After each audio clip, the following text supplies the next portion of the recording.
ఇక ప్రభాత వెలుగుకు సంబంధించిన కొన్ని వార్తలు చూద్దాం. ఇక మే 7 నుంచి 31 దాకా ఇక మిస్ వరల్డ్ పోటీలు ఇక 10న ఓపెనింగ్ సెరమనీ, ఇక 31న ఫైనల్, ఇక 25 రోజుల పాటు 22 ఈవెంట్లు జరగనున్నాయి హైదరాబాద్ లో. ఇక miss world pre event press conference హాజరైన 2024 మిస్ వరల్డ్ పిస్కోవా ఇక హాజరు కానున్న 140 దేశాల కంటెస్టెంట్లు ఇక మిస్ వరల్డ్ పోటీలతో తెలంగాణ రాష్ట్ర వ్యాప్తంగా మంత్రి జూపల్లి వీటిపై రాజకీయం చేయవద్దని ప్రతిపక్షాల విజ్ఞప్తి. ఇక 77న మిస్ వరల్డ్ పోటీలు తెలంగాణ అత్యధికం ఇవ్వనుంది. ఇక మే 7 నుంచి 31 దాకా హైదరాబాద్ లో మిస్ వరల్డ్ పోటీలు జరగనున్న 25 రోజుల పాటు 22 దేశాల ఈవెంట్లు నిర్వహించనున్నారు. ప్రపంచ నలుమూలల నుంచి 140 దేశాల నుంచి చెందిన కంటెస్టెంట్లు పాటు ఆయా దేశాలకు చెందిన ప్రముఖ క్రీడాకారులు, పారిశ్రామికవేత్తలు, డాక్టర్లు, ఇంజనీర్లు, న్యాయవాదులు, కళాకారులు ఇవన్నీ రంగాలకు చెందిన వారు కూడా తరలి రానున్నారు అన్నట్టు ఒక వార్త చూస్తున్నాం.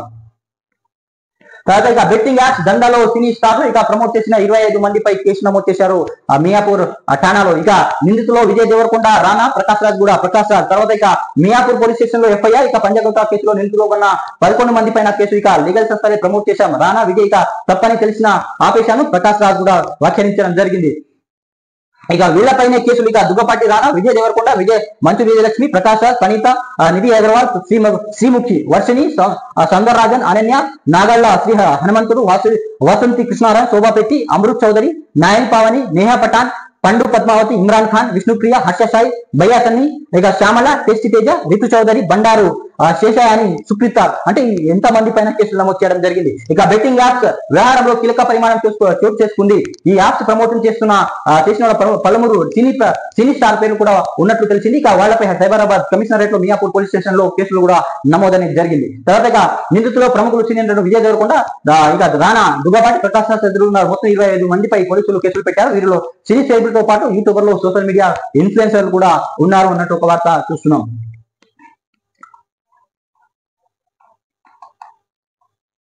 తర్వాత ఇక మీ లెక్క ఫామ్ హౌస్ లో ఉంటే పాలనపై పట్టు వస్తుందా సీఎం రేవంత్ రెడ్డి. ఇక మీకు మానవత్వం, విజ్ఞాత లేదు కాబట్టి జనం సగనంపిండ్రు. ఇక కేటీఆర్ పై సీఎం రేవంత్ రెడ్డి ఫైర్ అన్నట్టు ఒక వార్త చూస్తున్నాం. గురువారం హైదరాబాద్ రవీంద్ర భారతిలో నియామక పత్రాలు అందజేసిన సీఎం రేవంత్ రెడ్డి, మంత్రి సీతక్క. ఇక 10 ఏళ్ల రాష్ట్రాన్ని ఆగం పట్టించిండు. నేను బాధ్యతలు చేపట్టిన తర్వాత ప్రతి డిపార్ట్మెంట్ లో గత 10 ఏళ్లుగా ఇచ్చిన నోటిఫికేషన్ ఎన్ని, నిర్వహించిన పరీక్షలు ఎన్ని, ఫలితాలు విడుదల కాకుండా కోర్టు చిక్కుకుమలు ఉన్నాయి ఎన్ని, పరీక్షా పత్రాలు జిరాక్స్ సెంటర్ లో ప్రత్యక్షమైన ఎన్ని అని వివరాలు తెప్పించుకున్న వాటి ఇక చిక్కుముళ్ళు విప్పి ఉద్యోగాలు భర్తీ చేస్తున్నామని సీఎం రేవంత్ రెడ్డి స్పష్టం చేశారు. ఇక కొలువుల కోసం కొట్లాడిన తెలంగాణ తెచ్చుకుంటే 10 ఏళ్లు చేసిందేంది, నిరుద్యోగులను ముంచి మీ ఇంటిని పాదకి కొలువులు ఇచ్చుకున్నారు. ఇక 10 నెలల్లో మేము 59,000 జాబ్స్ అనేది నింపినాం. ఇక రెగ్యులర్ గా నోటిఫికేషన్లు ఇస్తున్నామని సీఎం రేవంత్ రెడ్డి అన్నారు. ఇక నెల రోజుల్లో గ్రూప్ 1, గ్రూప్ 2, గ్రూప్ 3 నియామక పత్రాలు కూడా అందజేస్తామని సీఎం రేవంత్ రెడ్డి స్పష్టం చేశారు. తర్వాత ఇక బ్లాక్ మనీతో సోషల్ మీడియా ద్వారా ప్రభుత్వంపై బురద జల్లుతున్నారని ధ్వజమెత్తారు ప్రతిపక్షంపై. ఇక అప్పుడు కోదండరాం ఇంటి తలుపులు పలగొట్టినట్టు ఇప్పుడు మేము ఆలోచిస్తే కేటీఆర్ ఇంటి తలుపులు పలగొట్టలేరా అన్నట్టు వ్యాఖ్యానించడం జరిగింది. తర్వాత ఇక మీ లెక్క వ్యవస్థను మేము దుర్వినియోగం చేయం. ఇక మిస్ వరల్డ్ పోటీలపై హైదరాబాద్ లో నిర్వహిస్తే కేటీఆర్ కు ఏం బాధ అని సీఎం రేవంత్ రెడ్డి ప్రశ్నించడం జరిగింది. ఇక 922 మందికి కారుణ్య నియామక పత్రాలు అందజేసిన సీఎం రేవంత్ రెడ్డి. ఇక కొలువుల కోసం పోట్లాడిన తెచ్చుకున్న తెలంగాణ గత ప్రభుత్వం నిరుద్యోగాలు పట్టించుకోలేదని సీఎం రేవంత్ రెడ్డి మండిపడ్డారు. అందుకే పాలకులకు, ప్రజలకు ఫామ్ హౌస్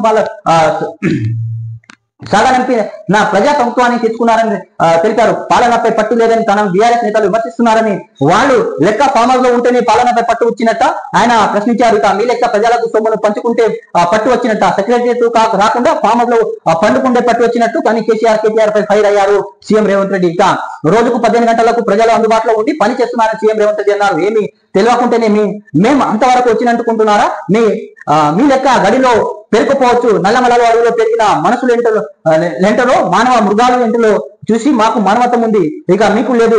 మీకు విజ్ఞాత ఉంది, మీకు లేదు. విజ్ఞాత లేకుండా వ్యవహరించారు కాబట్టి మీరు ఇప్పుడు బయటకు రాలేని పరిస్థితుల్లో ఫామ్ హౌస్ పరిమితి అయ్యారని వ్యాఖ్యానించడం జరిగింది సీఎం రేవంత్ రెడ్డి. ఇక కేటీ రామారావు వచ్చే ఏడాది పాదయాత్ర చేస్తా, మాపై ద్వేషం పెంచి ఆశలు రేపడంతో ఓడిపోయామన్న కేటీ రామారావు. ఇక రైతు బంధు డబ్బులు ఢిల్లీకి పోతున్నాయి. కేంద్రంలో మోదీ, రాష్ట్రంలో రేవంత్ ఇద్దరు ఒకటే, రాష్ట్రంలో మళ్ళీ అధికారంలో వస్తారని కామెంట్. తర్వాత ఇక సూర్యాపేటలో బీఆర్ఎస్ రాజస్వంలో సన్నాహక సమావేశం. ఇక